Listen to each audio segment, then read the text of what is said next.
ಧಾರವಾಡದಲ್ಲಿ ಲವರ್ಗಾಗಿ ಹೆಂಡತಿಗೆ ಸ್ಕೆಚ್ ಹಾಕಿದ್ದಾನೆ ಇಲ್ಲೊಬ್ಬ ಪತಿರಾಯ.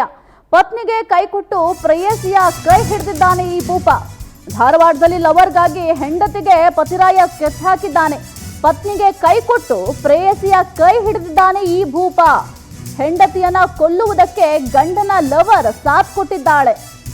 ಹೆಂಡತಿಯನ್ನ ಮುಗಿಸು, ಆಮೇಲೆ ನನ್ನ ಭೇಟಿ ಆಗುವಂತ ಲವರ್ ಹೇಳಿದ್ಲಂತೆ. ಹಾಗಾಗಿ ಹೆಂಡತಿಯನ್ನ ಕೊಲೆ ಮಾಡೋದಕ್ಕೆ ಮುಂದಾಗ್ಬಿಟ್ಟಿದ್ದ ಈ ಪತಿರಾಯ. ಸಮೀರ್ ಲವರ್ ಮಾತನಾಡಿರುವ ಆಡಿಯೋ ಪತ್ನಿ ಕೇಳಿ ಶಾಕ್ ಆಗಿದ್ದಾಳೆ. ಜೈಲಿಗೆ ಹೋದ್ರೂ ಚಿಂತೆ ಇಲ್ಲ, ನಿನ್ನ ಮುಗಿಸ್ತೀನಿ ಅಂತ ಆವಾಜ್ ಹಾಕಿದ್ದಾಳೆ. ಪತ್ನಿ ಉಜ್ಮಾ ದೂರು ಕೊಟ್ಟರು ಕೂಡ ಮಹಿಳಾ ಠಾಣೆ ಪೊಲೀಸರು ಯಾಕೋ ಸ್ವೀಕಾರ ಮಾಡ್ತಾ ಇಲ್ಲ. ಯಾಕೆ ಅಂತ ಗೊತ್ತಿಲ್ಲ.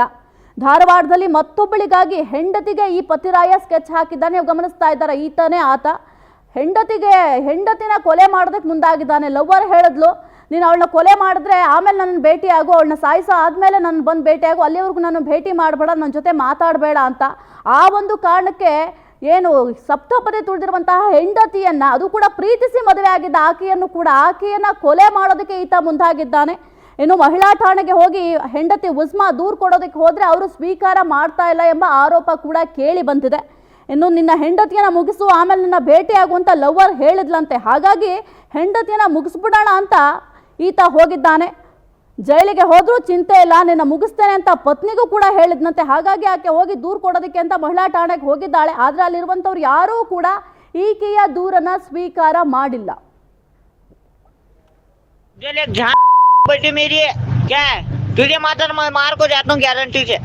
सब जेल एक झां बेटी मेरी है क्या है, तुझे माता मार को जाता हूँ गारंटी से। सब जेल एक झां बेटी मेरी है क्या है, तुझे माता मार को जाता हूँ गारंटी से।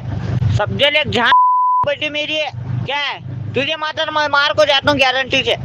सब जेल एक झां बेटी मेरी है क्या है, तुझे माता मार को जाता हूँ गारंटी से।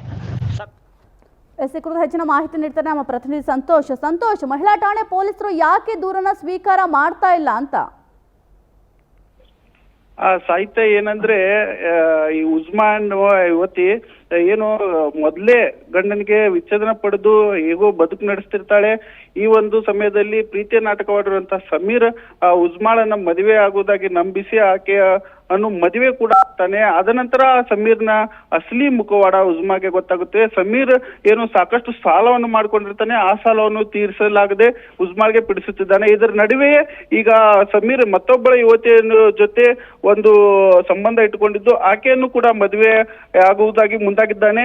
ಏನು ಇಬ್ಬರ ಸಂಬಂಧದ ಒಂದು ವಾಟ್ಸಪ್ ಚೆಕ್ ಮಾಡಿದಾಗ ಉಜ್ಮಾಗೆ ಶಾಕ್ ಆಗುತ್ತೆ. ಆ ವಾಟ್ಸಪ್ ಸಂದೇಶದಲ್ಲಿ ಏನಿರುತ್ತೆ ಅಂದ್ರೆ, ಉಜ್ಮಾಗೆ ಕೊಂದು ನನ್ನ ಜೊತೆ ಬಾ, ಅವಳನ್ನು ಎಬ್ಬಿಸಿ ಬಿಡು, ಅಂದ್ರೆ ಅವಳನ್ನ ಹತ್ಯೆ ಮಾಡಿ ನನ್ನ ಜೊತೆ ಬಾ ಎಂದು ವಾಟ್ಸಪ್ ಸಂದೇಶ ಕಳಿಸಿರ್ತಾಳೆ. ಈ ಒಂದು ಸಂದೇಶ ನೋಡಿದಂತ ಉಜ್ಮಾಗೆ ಶಾಕ್ ಆಗುತ್ತೆ. ತದನಂತರ ಉಜ್ಮಾ ಹುಬ್ಬಳ್ಳಿಯ ಮಹಿಳಾ ಪೊಲೀಸ್ ಠಾಣೆಗೆ ಹೋಗ್ತಾಳೆ. ದೂರು ಕೊಡಲು ಮುಂದಾದಾಗ ಅಲ್ಲಿರುವಂತಹ PSI ಒಬ್ಬರು ಏನ್ ಹೇಳ್ತಾರೆ, ಗಂಡ ದೇವರ ಇದ್ದ ಹಾಗೆ, ಗಂಡನ ಜೊತೆ ಬದುಕು ಹೋಗುವ ಅಂತಂದು ಒಂದು ಹಾರಿಕೆ ಉತ್ತರ ಕೊಟ್ಟು ಇದೀಗ ಉಜ್ಮಾಗೆ ಕಳಿಸಿದ್ದಾಳೆ. ಇದೀಗ ಉಜ್ಮಾ ಏನು ಆತಂಕಗೊಂಡಿದ್ದಾಳೆ. ಗಂಡನ ಒಂದು ಕಿರುಕುಳ, ಈ ಕಡೆ ಪೊಲೀಸ್ ಠಾಣೆಯಲ್ಲಿ ದೂರು ಕೂಡ ಸ್ವೀಕಾರವನ್ನು ಪೊಲೀಸರು ಮಾಡ್ತಿಲ್ಲ. ಇದರಿಂದ ಭಯಭೀತವಾಗಿದ್ದು ಇದೀಗ ಮಾಧ್ಯಮದ ಮುಂದೆ ಬಂದು ತನ್ನ ಅಳಲನ್ನು ತೋಡಿಕೊಂಡಿದ್ದಾಳೆ. ಈ ರೀತಿ ತನ್ನ ಗಂಡನ ಒಂದು ಟಾರ್ಚರ್ ಅನ್ನು ಮಾಧ್ಯಮದ ಮುಂದೆ ಹೇಳಿಕೊಂಡಿದ್ದಾಳೆ ಸಾಹಿತ್ಯ. ಓಕೆ, ಥ್ಯಾಂಕ್ ಯು ಸಂತೋಷ್ ನಿಮ್ಮೆಲ್ಲ ಮಾಹಿತಿಗಾಗಿ.